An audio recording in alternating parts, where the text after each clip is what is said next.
de paralisação são devidos ao Peñarol. Pô, você tá brincando. Não tô brincando. Sabe por que não tô brincando? Deixa eu falar. Ele tem um argumento para isso. O Peñarol ficou pelo menos 30 minutos atrás do placar. Sem mais perguntas, Meritíssimo. Peraí, 30 minutos perdendo em quanto? 2-1.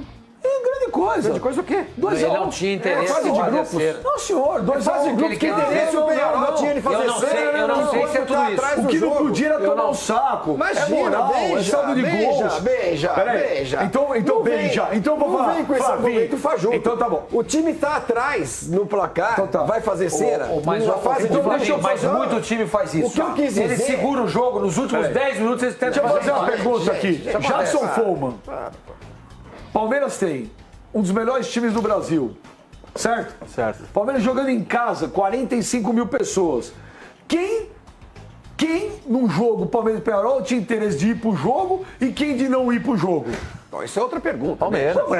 Você falou beija, eu falo Flávio. Eu estou apresentando... desculpa, você Follman, defendeu a Eu catimba estou do Peñarol. apresentando aqui um dado concreto, gente, um concreto. Eu muito também. concreto. Estou dizendo aqui apenas que vocês atribuíram todo o tempo de paralisação do jogo ao Peñarol. Flavinho, o Dudu E eu foi disse bater uma aqui, foto, o Peñarol demorou beija, 4 eu sei minutos. disso, mas espero, tô querendo dizer. Naquela, porque outra entende demorou o que eu mais de estou 2. falando, tenta entender o que eu estou falando. não consigo. Eu estou Não, o que dizendo ele tá para falando você faz sentido, que não havia, faz. vocês chegaram aqui, o jogo teve 40 minutos de bola rolando. Onde se conclui que 60 minutos foram de Tá paralisações bom, Flávio, que causadas não pelo são Peñarol. 60, que sejam 50. Eu estou dizendo apenas. Não, a conta não está certa. 60 minutos 30 dá 30. Então, o que eu quero dizer é o seguinte, não, Pascoal. que sejam 50 O que eu minutos. quero dizer é o filho. seguinte. O que eu quero dizer é o seguinte. Tira A mesma 10 disso. veemência que se usa contra o Peñarol. Claro que o jogo se esperava que seria assim, foi daquele jeito. Nós vamos ver vários. Não estou dizendo que eu não emiti nenhum juízo de valor. 4 minutos para bater uma Eu falta. não emiti nenhum. Isso é fair play? Se você se lembrar, eu não emiti nenhum juízo de valor sobre isso. A única coisa que eu estou dizendo é que você não pode atribuir exclusivamente ao Peñarol os 60 minutos de paralisação. Ponto. o Jair Porque Batista- o Peñarol ficou pelo menos 30 ou 30 mais minutos. Então, o jogo tem 45. atrás. O jogo tem 45 em cada tempo. Se você ainda der ao Peñarol 10 minutos de lambu, Eu estou falando dos mais 30, o 10 Peñarol minutos. ficou atrás do 25 placar, minutos, gente. eu acabei de ver aqui. 25. O Dudu fez 25 2-1 aos mais- 5 Ah. e o Peñarol empatou aos 30. Não, 25. Dos 5 até os 30. isso é legal. Dos 5, o que o Flavinho está querendo dizer, veja, é o seguinte, que dos 5 até os 30, você tem 25 minutos. E nesse período, o Peñarol estava atrás no jogo. Ah, você acha que vai fazer Segundo cera? ele, segundo o raciocínio dele, o Peñarol não tinha interesse nenhum em truncar o jogo. E esse jogo foi truncado também por jogadores do Palmeiras. E também Pega o pelo vídeo, juiz. pegue o tape, também assista pelo juiz. Palmeiras e Peñarol. Eu não e assisti veja o jogo, quando estava- volto a dizer. Veja. Assisti o Flamengo. Então, eu vi o jogo. Eu vi o jogo Ô, todo. Facincani, pegue o tape de Palmeiras e Peñarol e veja, mesmo com o Peñarol perdendo de 2-1, se o Peñarol veio para jogar futebol ou para fazer catimba.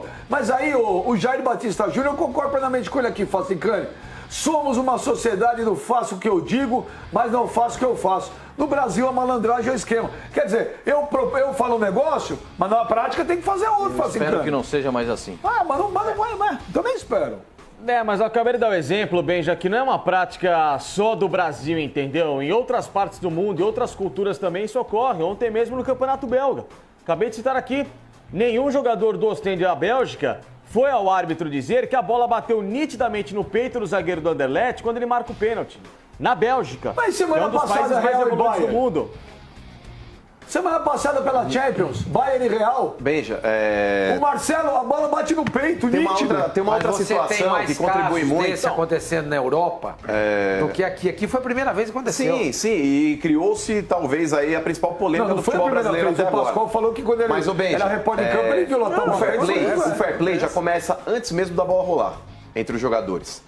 E quando a bola tá rolando, uma outra coisa, inclusive o Jackson pode falar melhor que isso, não tem nada mais ridículo do que qualquer falta que o árbitro marque, um lateral que o árbitro marque, já cria-se um círculo ao redor dele questionando a marcação. O jogador brasileiro adora fazer isso e isso potencializa o estresse do árbitro. Muitas vezes o cara já não tem uma qualidade lá em cima, tá certo? Já é um árbitro fraco pro jogo e essa pressão demasiada em cima do árbitro, ô Jackson, acaba potencializando a ruindade do cara. O jogador também não colabora com isso. Por que isso acontece muito aqui? Na Europa não acontece. Hoje em dia o jogador, ele ele tá estudando o árbitro que vai apitar o seu jogo.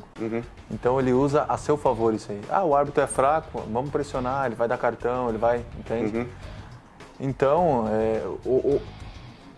o fair play é chato você estar assistindo, torcendo pro seu time e o time... deu um escanteio, o cara fica 2 minutos para bater um escanteio, lateral, alguma coisa assim. É chato, mas infelizmente é difícil isso não acontecer e é difícil isso parar de acontecer, né?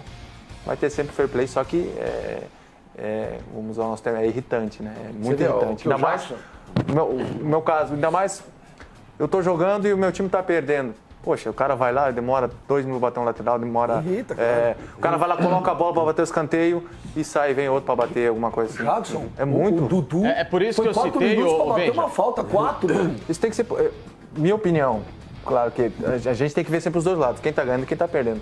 Aconteceu isso, tem que dar cartão, tem que ser punido, tem que dar o cartão amarelo, tem que ou reverter, algo assim pra parar com Mas isso. esse jogo do Penharol, eles foi ao tiveram um contrário. requinte de, na hora da substituição, eles trocaram o jogador pra vir pra dizer que não é aquele, pra vir outro na substituição e a falta não era batida aí, ó. Acabou saindo um outro jogador que não é. Esse é o lance de que eles tentaram tudo por tudo pra não permitir que o Palmeiras fizesse o gol. Aí é o lance da expulsão do Dudu, que o Dudu vai perder a paciência com o árbitro. Eu acho que ele passou do limite, não deveria perder a paciência, que prejudicou o time do Palmeiras. Mas, em todo caso, ele foi expulso reclamando da posição. Ele foi botar a bola no chão 3 vezes e o cara pisou 3 vezes, Rodrigues, pisou 3 vezes na mão dele pra não deixar ele bater a falta, gente. Que coisa. Não tem argumentação nesse caso aí. Não, que eu queria falar a respeito do que o Fama disse, e ele tem razão, quando às vezes o próprio clima do jogo vai determinar até que ponto que a sua paciência está pro lado do fair play ou pro lado de deixar rolar, dependendo do adversário também. Nesse jogo contra o Penharol, eu duvido, mas eu duvido muito que por mais ético que seja um jogador de futebol, ele teria dado um fair play no momento por causa do adversário, num lance que ele se via ético e para tomar uma decisão. Até porque o Penharol veio para praticar em muitos momentos também o antijogo na partida, por mais que não tivesse interesse quando estivesse 2-1, mas no final do jogo sim, claramente ele tentou valorizar o empate, porque eu comentei esse jogo aqui no Fox Sports, eu posso falar isso. Eu duvido que no clima de Palmeiras e Penharol, alguém tomaria a partida do fair play. Diferente do São Paulo e Corinthians, que por mais que fosse um clássico, dentro de campo era uma partida normal, disputada de atletas que estavam se respeitando. Quando às vezes você sente, por outro lado, a falta de respeito do adversário, você também não vai colaborar muito dentro de campo. Vai depender muito desse clima no jogo. Concordo com isso. Bom, Concordo. Concordo com o Facingani? Concordo, eu acho que vai muito também do momento do jogo, né? Porque quando a gente pega a Libertadores, Copa Sul-Americana, a gente vê, sabe, algumas barbaridades. Por exemplo, essa daí do Penharol, segurando o jogo. Pô, por que eu vou ser ético com os caras que não são éticos, não querem jogar? Você entendeu? Tem esse lado também, né? Mas não deveria ser. Mas é um assunto tão complexo que daqui 200 anos no Fox Sports Rádio que estará acontecendo aqui, que não será com a gente, eles vão estar discutindo isso também. Valdívia seria uma boa, por exemplo, ter o Santos, que é o Valdívia, o Sormani confirmou que tem interesse mesmo. O Valdívia, você acredita ainda que ele pode jogar bola igual ele jogou, por exemplo, a primeira passagem dele no Palmeiras em 2008, 9 anos atrás? O Valdívia, ele se mostrou um excelente jogador na primeira passagem dele pelo Palmeiras. Mas hoje, se eu fosse presidente de um clube, eu não traria o Valdívia. Até pelas lesões que ele teve, pelas poucas vezes que ele conseguiu entrar em campo. Então, esse era um jogador que eu colocaria pro final da fila. Olha aí. Jogador caro, né? Olha, uma opinião contundente, foi lá, falou o que tem muita gente tem medo de falar também do Valdívia. O Mano não tem nem o Foma. Agora tem gente que tem medo de falar do Valdívia. Então, deixa eu perguntar aqui. Eu Facingani. falando de você. Felipe, Facingani. Tá sério hoje, né? Tá bravo, né? Tá sisudo. Ô, Felipe Facingani, o Valdívia seria uma boa voltar ao futebol brasileiro? Eu acho que é o seguinte, se a gente for analisar por números, e isso é muito importante na participação da temporada e naquilo que o rendimento hoje exige, o Valdívia em 2015, na última passagem dele pelo Palmeiras, ele fez 10 jogos, né, no primeiro semestre, 10 jogos. Quantos jogos em média que o time faz no primeiro semestre? Pelo menos uns 25, 30 jogos, né? Ou seja, 30%. Né? É muito pouco, muito pouco. e não marcou nenhum gol. A melhor passagem do Valdívia em termos de produtividade de jogos em campo foi em 2012, no ano que o Palmeiras caiu, em que ele fez no ano 34 jogos, ou seja, também cerca de 35% daquilo que seria necessário esperar. E em 2008, na melhor passagem do Valdívia produtiva em campo, tirando os números, mas de desempenho, que foi o ano campeão paulista, ele fez apenas 18 jogos, mas também ficou até o final do primeiro semestre, porque dali ele foi vendido ao Al-Ain. Portanto, o Valdívia tem um desempenho de produtividade, de participação muito baixo. E pela exigência hoje de ter um elenco grande, de rodagem, de muitas partidas envolvidas, acho um negócio arriscado. Você também acha, ou Pascoal? Eu não contrataria. Não tem, o Valdívia não tem a frequência necessária para ser contratado por um grande time de futebol. O Santos quer, eu entendo a necessidade do Santos, entendo até se o São Paulo procurar o Valdívia pela qualidade que ele pode apresentar no futebol, mas vai faltar a sequência. Você tem a qualidade, mas não tem a sequência. É isso que me chama a atenção. Eu não faria. Flavinho? Não, traria não. Acho que o tempo do Valdívia já passou no futebol brasileiro.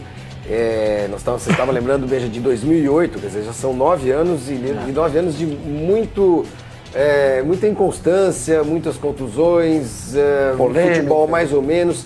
Para não dizer que ele não fez mais nada depois disso, em 2014 ele ajudou o Palmeiras a não cair para a segunda divisão. Não, e ganhou uma Copa do Brasil. Né? E participou de uma ele campanha fez de uma Copa boa do Copa Brasil. América com o Chile, não fez? Fez uma boa Copa América com o Chile, que é um torneio curto.